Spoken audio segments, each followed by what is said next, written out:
আসসালামু আলাইকুম প্রিয় নবম ও দশম শ্রেণীর শিক্ষার্থীরা, আশা করি তোমরা সবাই ভালো আছো। আজকে পর্বে আমরা 13.2 এর 13 এবং 14 এই দুটি অঙ্ক সমাধান করা শিখব।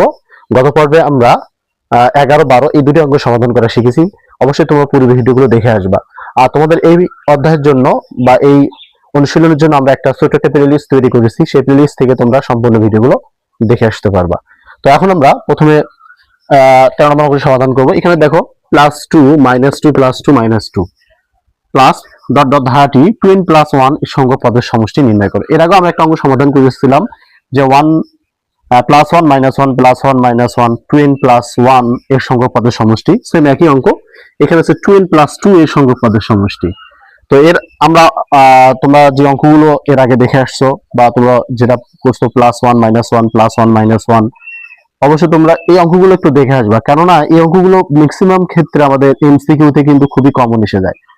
তো এখানে এই অঙ্কটি আমরা যেভাবে সমাধান করব, যেহেতু এই গুরুত্ব ধারা, তো এখানে আমরা লিখতে পারি প্রথম পদ a = 2। এরপর লিখতে পারি সাধারণ অনুপাত r = আমরা দ্বিতীয় পদকে প্রথম পদ দ্বারা ভাগ করব। তাহলে দ্বিতীয় পদকে প্রথম পদ দ্বারা ভাগ করলে এখানে আসবে -1, যা এখানে আমাদের r এর মান কি ঋণাত্মক। এখানে আমাদের কি বলছে 2n + 2 সংখ্যক পদের সমষ্টি। তাহলে আমরা জানি n সংখ্যক পদের সমষ্টির সূত্রটা কি।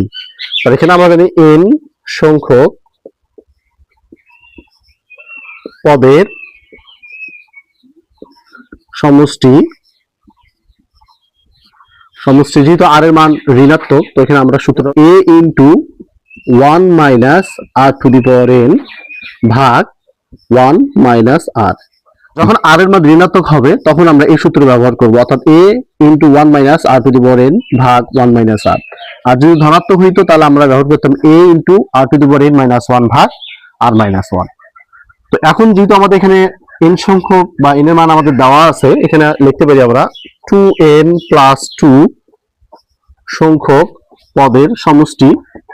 তাহলে এখানে আমরা লিখতে পারি a × 1 - r⁴2n + 2 ভাগ 1 - r। তো এখন যদি মানগুলো বসাই, তো আমরা এখানে এর মানটা বসাবো, এর মান এখানে 2 আছে, ওকে। এরপর আমরা এখানে 1 থেকে যাবে, মাইনাস r এর মান কত আছে -1, তো এখানে আমরা -1 দিয়ে দেব। এখানে পাওয়ার কত আছে 2n + 2, এখানে আমরা সেকেন্ড ব্র্যাকেট ক্লোজ করব, ভাগ এখানে 1 মাইনাস r এর মান হচ্ছে -1, মানে এখানে ব্র্যাকেট দেব। তোমরা জানো 2n + 2 সর্বদা জোড় সংখ্যা। তুমি n এর মান যাই ধরো না কেন, এখানে তুমি n এর মান যাই ধরবা জোড় মান চলে আসবে। তখন আমরা যদি n সমান যদি আমরা 1 ধরি, দেখো এই যদি মানটা বসাই তাহলে হবে কি 2 × 1 + 2, তাহলে দেখো 2 × 2 + 2 = 4। তুমি এর মান যদি জোড়ও ধরো, n = যদি 2 ধরো, জোড় বেঁচে যাই ধরো না কেন, 2n + 2 সর্বদাই কি সংখ্যা, জোড় সংখ্যা। তাহলে এখানে হবে এরকম 2 × 2 + 2, তাহলে 2 × 4, 4 আর 2 কত 6। দেখো সর্বদাই কিন্তু জোড় সংখ্যা আসতেছে, অর্থাৎ 2n + 2 জোড় বেজে যে হোক না কেন এর মান, এটা হচ্ছে একটা কি সংখ্যা, জোড় সংখ্যা। তো এখন যদি 2n + 1 2 এটার মান তুমি যেটাই ধরো না কেন এর মান, তাহলে জোড় সংখ্যা। আর জোড় সংখ্যা পাওয়ার হিসেবে থাকলে তখন এই মাইনাসটা কি হয়ে যায়, প্লাস হয়ে যায়। তাহলে এটা আমরা লিখতে পারি 2 সেকেন্ড ব্র্যাকেট দেবো, তাহলে 1 মাইনাস, তাহলে এই মাইনাসটা দিলাম, তাই মাইনাসটা কি হয়ে গেল, ভিনিশ হয়ে গেল, প্লাস হয়ে গেল। তো এখানে +1 দিয়ে দিলাম, তো এখানে সেকেন্ড ব্র্যাকেট থাক, ওকে, ভাগ, তাহলে এখানে 1 মাইনাসে মাইনাসে প্লাস, তাহলে এখানে 1 + 1 ইকুয়াল +-1 তোমরা যদি ক্যান্সেল করো তাহলে এখানে কি থাকবে 2 × 0 ভাগ 2, যদি কাটাকাটি করো তাহলে আসবে 0।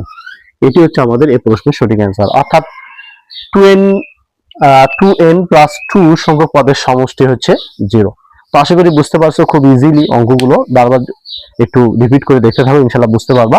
এখন আমরা 14 নম্বর অঙ্কটি সমাধান করব। 14 নম্বর অঙ্ক বলা হচ্ছে যে প্রথম n সংখ্যক স্বাভাবিক সংখ্যা ঘনের সমষ্টি 441 হলে n এর মান নির্ণয় করো এবং ওই সংখ্যাগুলোর সমষ্টি নির্ণয় করতে হবে।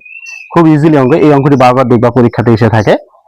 তো যেহেতু এখানে আমাদের n সংখ্যক স্বাভাবিক সংখ্যা ঘনের সমষ্টি আছে, এখানে আছে 441, তো আমরা এটা প্রথমে লিখব যে দেওয়া আছে যে n সংখ্যক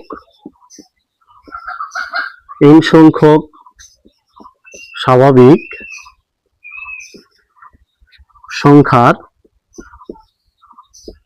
সংখ্যার সমষ্টি এখানে আছে 441।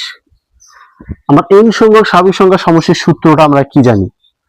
তো এটা আমরা জানি যে n সংখ্যক স্বাভাবিক সংখ্যার সমষ্টির সূত্র হচ্ছে n into n plus 1 divided 2 এর হোল স্কয়ার। এটা হচ্ছে আমাদের এই সূত্র। তাহলে এটা ইকুয়াল টু আমরা লিখতে পারি কত? 441। তাহলে এখানে আমরা লিখতে পারি বা, তাহলে এই হোল স্কয়ার রুট করে দেব। তাহলে এখানে লিখতে n ইনটু n প্লাস 1 ভাগ 2 ইকুয়াল রুট ওভার 441। তাহলে লিখবো আবার বা, তুমি 441 কে রুট ওভার করো, দেখবা এখানে আসবে হচ্ছে 21। ঠিক আছে?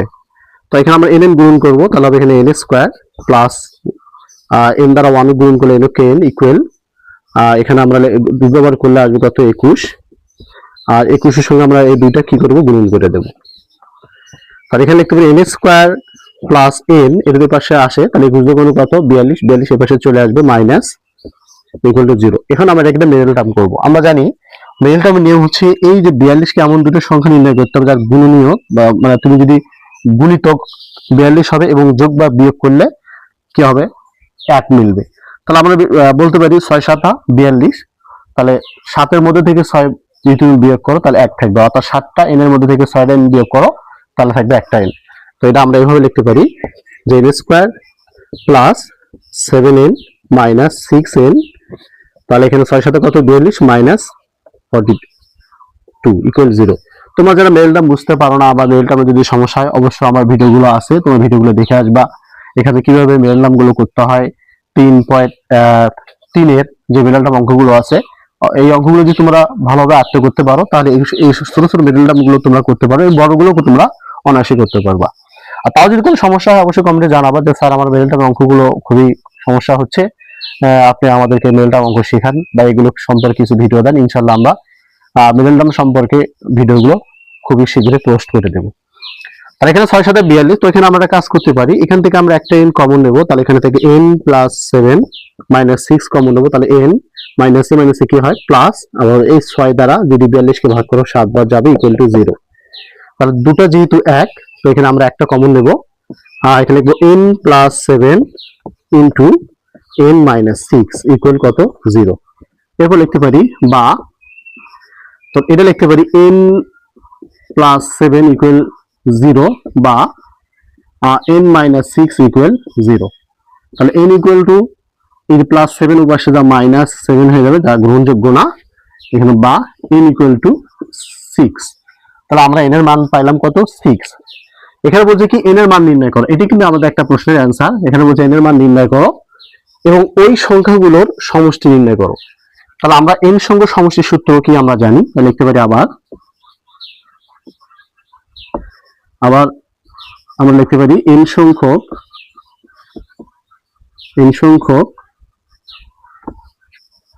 স্বাভাবিক সংখ্যার সমষ্টি, স্বাভাবিক সংখ্যার সমষ্টি।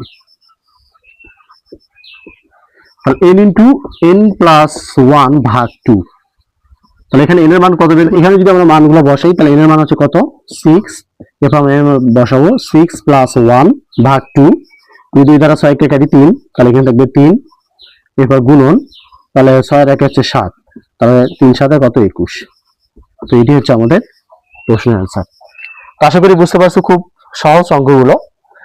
যদি ভালো লাগে চ্যানেলটাকে সাবস্ক্রাইব করে দিবা, আর যারা সাবস্ক্রাইব করেছো তাদেরকে অসংখ্য ধন্যবাদ। আর যারা ফেসবুক পেজে বা আইডিতে দেখতেছো অবশ্যই ভিডিওটা শেয়ার করে ফলো করে রাখবা। সবাইকে ধন্যবাদ। আসসালামু আলাইকুম।